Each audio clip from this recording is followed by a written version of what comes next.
Imagine trying to, like, actually escape the modern world. I mean, really escape it. How much physical space would you actually need to put between yourself and, your smartphone, your emails, just the constant hum of society to finally find total peace? Right, yeah, it's a great question. Are we talking like a 10-mile hike Uh-huh. or maybe 100 miles out into the desert? Exactly. But today we're looking at a place that requires 25,000 square kilometers of completely untamed wilderness just to quiet the human mind. Yeah, it's a massive scale. Yeah. So for today's deep dive, we are looking at a very specific, highly detailed set of source texts that outline Anahim Lake, the holy pilgrimage site of Lifechanyuan. Right.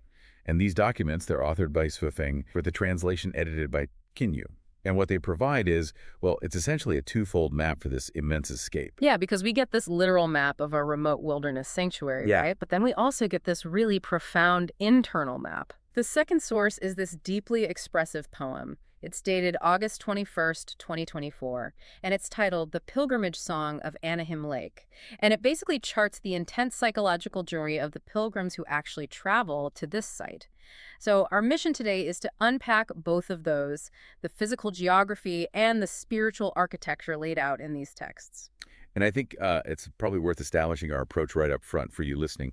Our role today is really just to act as your guides to the text itself. Yeah, totally impartial. Right. We are exploring the worldview, the physical space, and the specific poetic imagery exactly as the author Suofeng has laid them out. Yeah. We're just here to understand the mechanics of this pilgrimage site as presented in the document, so maintaining strict impartiality regarding the Lifechanyuan movement itself. Absolutely. So let's just start with the sheer scale of the place, because, I mean, the physical space is what makes this entire spiritual journey even possible. Yeah, the geography is huge here. Literally. The text situates Anahim Lake deep within the Chilcotin Wilderness area. And that number they give, the 25,000 square kilometers, is just staggering. It's hard to even picture. It is. For you listening, just to put that in perspective, that is roughly the size of the entire state of Vermont, or, a country like Rwanda, of just pure, unbroken wilderness. And the author is really highly deliberate in defining the specific borders of this massive space, too. It frames the lake as this protected enclave. Right. They go direction by direction. Yeah, exactly. So to the north, the text describes a, quote, vast, pristine forest. Then to the west, we have the rolling coastal mountain range, and the text specifically notes the towering snow-capped peaks visible in the distance. Oh, wow. That paints quite a picture. It really does. And then to the south, the text notes the scattered wooden houses of the indigenous people. And finally, to the east, it just leaves it at wild and untamed wilderness. Wild and untamed. I mean, the way this is described, I have to assume the sheer size and these really imposing natural borders, they're meant to act as almost like a physical fortress, A right? fortress is a good way to look at it. Because it's literally putting this impenetrable distance between the pilgrim and the rest of the world so they can focus entirely inward, like nature's grand cathedral walls or something. Exactly. And the geography serves a very distinct, explicit psychological function in the text. The author states that being at Anahim Lake allows one to merge with nature, but the crucial part is the mechanism of why that merging matters. Right. What's the actual purpose of it? Right. The text says it allows the pilgrim to escape the clamor of the world, isolated from worldly temptations and sorrows. And you kind of need a buffer the size of Vermont to guarantee those temptations cannot reach you. You really do. The landscape itself is a tool for the pilgrim. It's functional. The text actually calls it a place for calming the mind and refining one's nature, and a space to experience the sacred spirit of nature. Which you simply cannot experience if your attention is divided by, like, pinging emails. Exactly. The towering snow-capped peaks and that vast eastern wilderness, they're the barriers that ensure total, unbroken concentration. And I noticed the name of the lake feeds directly into that whole idea of a complete reset, too. Oh, yeah, the indigenous name. Right. The text points out that Anahim is an indigenous name, and it provides a pretty heavy translation for it. It means the beginning of creation, or as it also notes, the dawn of creation. Yeah, that name really establishes a baseline for the entire pilgrimage. Yeah.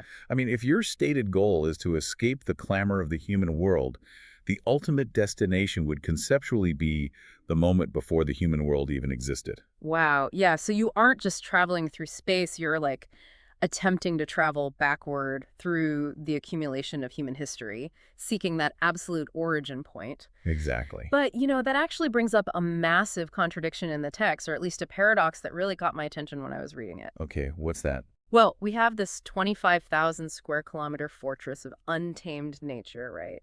But then the text details a very specific permanent human footprint right in the middle of it. Ah, you're talking about the resort of Lifechanyuan. Yes. The text says this resort covers nearly 8 hectares right on the shore of Anahim Lake, which itself is, I think, 5.8 square kilometers. And we aren't talking about like a temporary campsite here. No, not at all. The text explicitly details a 3-story main building and 7 wooden cabins nestled among the trees, and it officially designates this structural footprint as the Holy Pilgrimage Site. Yeah, the presence of architecture in a place specifically designed to escape the human world is a really fascinating tension in the documents. It just feels so counterintuitive to me, like if the ultimate goal is to merge with nature and return to the dawn of creation, why build a 3-story building? Bringing permanent architecture into the wild kind of seems to defeat the purpose of going into the wild in the first place, doesn't it? I could see why you'd think that.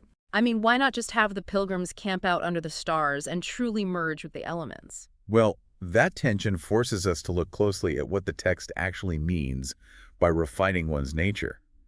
Because the author is not describing an exercise in wilderness survival. Okay, fair point. Think about it. If a pilgrim is sleeping on the bare ground, battling freezing temperatures, and foraging for food, their entire cognitive load is dedicated to basic biology. They're just trying to stay alive. Oh, I see. Right. If you're freezing to death, you aren't meditating on the dawn of creation. You're just thinking about how to build a fire. Exactly. The text emphasizes spiritual refinement and escaping worldly temptations and sorrows. And to do that, the mind requires absolute safety. The 3-story main building and the cabins, they provide a controlled environment. It makes me think of a diving bell. A diving bell, how so? Well, if you want to explore the crushing depths of the ocean, you don't just jump in unprotected, right? The pressure would totally destroy you. You need the heavy, structured steel of a diving bell to safely lower yourself into that extreme environment. Oh, I like that analogy. Yeah, and here, the sheer scale of a 25,000 square kilometer wilderness might just be too overwhelming for a normal human psyche to process raw. So the resort acts as that diving bell. It provides the protective structure necessary to safely immerse yourself in the profound isolation without being, psychologically crushed by it. That framework perfectly aligns with how the text actually softens the presence of the buildings, too. Because the author notes they are nestled among the trees by the water with enchanting scenery. So they're blending in. Right, the human footprint is presented as being integrated into the environment rather than conquering it. The architecture is just a bridge, giving the pilgrim a secure physical anchor from which they can safely interface with the overwhelming scale of the wild and, the sacred spirit of the lake. Okay, so we have this massive natural cathedral and a perfectly safe, structured sanctuary sitting right in the middle of it. But I guess that level of extreme isolation begs the question, what kind of psychological state drives someone to need that much protection from the outside world? Yeah, that's where we get to the core of the motivation. And to understand the mindset of the traveler, we turn to the second source text, Suefeng's poem, The Pilgrimage Song of Anahim Lake. Right. The poem immediately establishes the internal landscape of the pilgrim.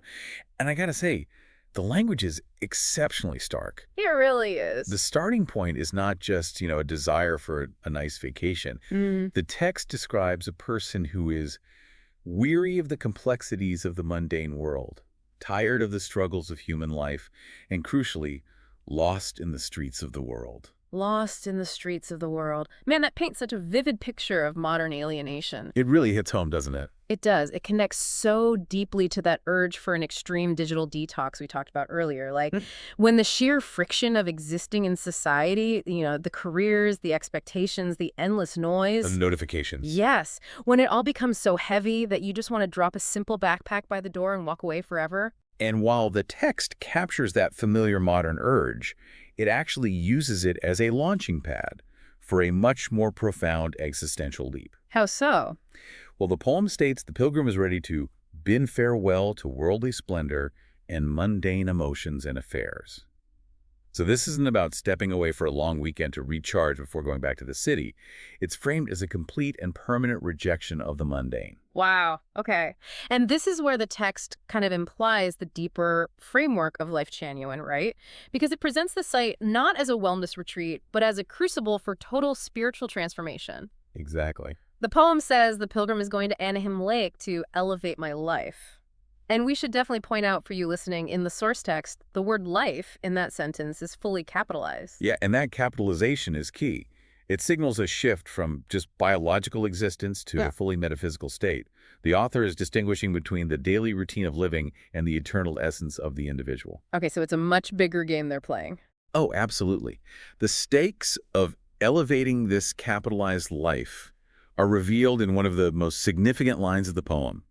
It says, "Let the eternal regrets of reincarnation end at the pilgrimage site." Wait, reincarnation? That is a massive escalation. He really is. I mean, we went from packing a simple backpack because we're tired of city streets to attempting to end the entire cycle of reincarnation. The scale of the problem suddenly matches the scale of the 25,000 square kilometer wilderness. Right, and it changes the entire context of the exhaustion described in those opening lines. Oh, I see what you mean. Yeah, when the pilgrim says they are tired of the struggles of human life, the text implies they are weary of the struggles of countless lifetimes. The complexities of the mundane world are framed as an eternal, inescapable loop. Geez, if you are burnt out by the events of just one lifetime, the concept of having to repeat that struggle endlessly must be absolutely crushing. Exactly. So the ultimate goal isn't just unplugging from the internet or stepping away from a stressful job. They are literally trying to unplug from the cycle of rebirth itself. And the sanctuary at Anahim Lake is positioned as the specific geographical coordinate where this cosmic loop can be broken. The text explicitly ties the pilgrim's hopes to this location, stating, "May my most beautiful wishes be fulfilled on the pilgrimage journey." And those wishes are bound to ending the eternal regrets of endless lifetimes. Precise. Which raises an incredibly demanding question, I think. If your goal is to literally break the eternal cycle of reincarnation, what does that actually cost? Like, what level of commitment does the source text demand from the pilgrim? Well, the poem answers that with a feels, honestly, almost violent dedication that stands in really sharp contrast to the serene environment described in the first text. Yeah, the geographical overview paints this idyllic picture. We have clear waters, a sparkling surface, and it specifically mentions waterfowl playing joyfully. I mean, it sounds like the most peaceful place on earth. That sounds lovely. But then the poem drops this line, quote, "Even if the road is long, winding, and full of obstacles, even if I perished halfway, I would die on the road to heaven." Die on the road to heaven is a declaration of absolute uncompromising intent. The text establishes that the pilgrim's heart has long been in heaven.